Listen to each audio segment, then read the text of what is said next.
Hi guys, we hope you are doing fine. Joint Hands Green Life Trees once again coming to you, this time round from one of the most ancient caves in Migori County at the banks of Lake Victoria. At the shores of Lake Victoria. And this time round, we came over here to check on a very ancient cave that is just so dark, such a dark tunnel inside there. But, Pam. Hi everyone, once again this is another ancient cave that we're going to show you.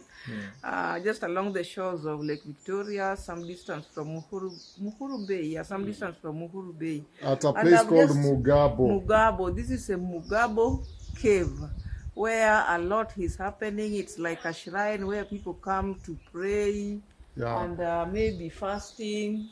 Yeah, people come over here for prayer purposes, for fasting purposes, for every cleansing purposes. Yeah, so it's a sacred place, and that's why I was telling you that we should also go and do some prayers inside. No, now I'm not so certain because, again, lots and lots of prayer-like things have taken place inside here. And as you check around, it is a very scary cave because you look over there, there's a rock, this big rock here. It is lying all across, and it is supported by this other rock to this other end here. So a rock on top of another rock, and so funnily placed. Supported by this and this other one, and then it's lying there very big. Yeah, and looking just so funny and just so scary. But again, checking around here, I can see that people use this cave as a shrine, and I'm not so confident making noise inside here, but you can see that there's some paraphernalia here that is used in prayers. I'm told that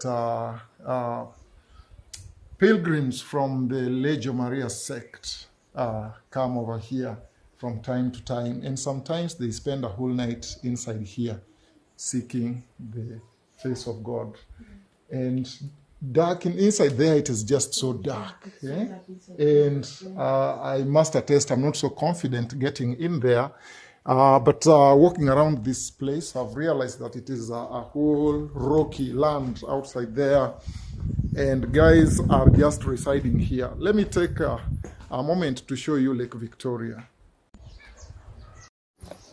Yeah, so first of all, I have got to remove my shoes because it is a rock that I can't climb with the shoes. So I leave them there and try to find my way up.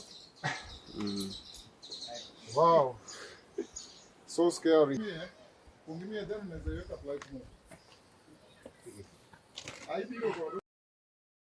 got so hot here to remove my sweater. And it is so, the breeze there is blowing hard, but I'm hoping that you'll still be able to get me. I'm now on top of the rock, and you can see that behind me is still a rock that's just so hard to climb. As you look around, it is one of the largest rocks I ever saw in my life. I try to zoom out, but I'm not yet able to just capture the entire rock at once. But right at the top of this rock, I tell you, it is just so rocky. Turning around the camera, you can see Lake Victoria over there. And guys here, they could be lovebirds or whoever they are. Guys feeling nice, I tell you. Feeling nice here. A place where you can take time to just enjoy yourself.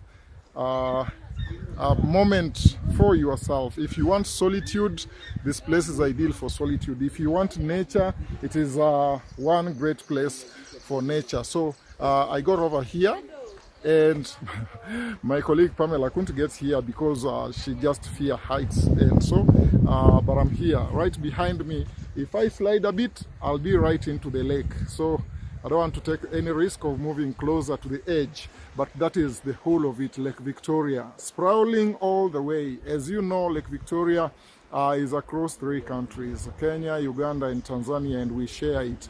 And most of it is within Tanzania and Kenya. And the Tanzanian border is not too far from here. And so I happen to be here. I've seen lots and lots of unique plants, lots and lots of unique cactus. If you can zoom, you can see some cactus down there. And I can see a few boats that my camera can't really capture, some boats down there. And then standing here, I can show you that the cave is right in here. That is where the cave lies. And prayers tend to take place there, shrines. It is a shrine there. And so pilgrims do enjoy having time there. All I wanted to show you from the top of this rock in Mugabo, the prayer shrine, the ancient old place where our forefathers called home decades and millenniums ago. This used to be home to them.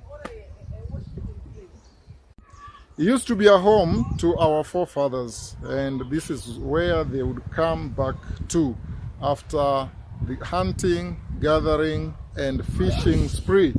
They finally find themselves here as home. But as time went by, human beings got to note the art of constructing houses, and so they stopped living in caves.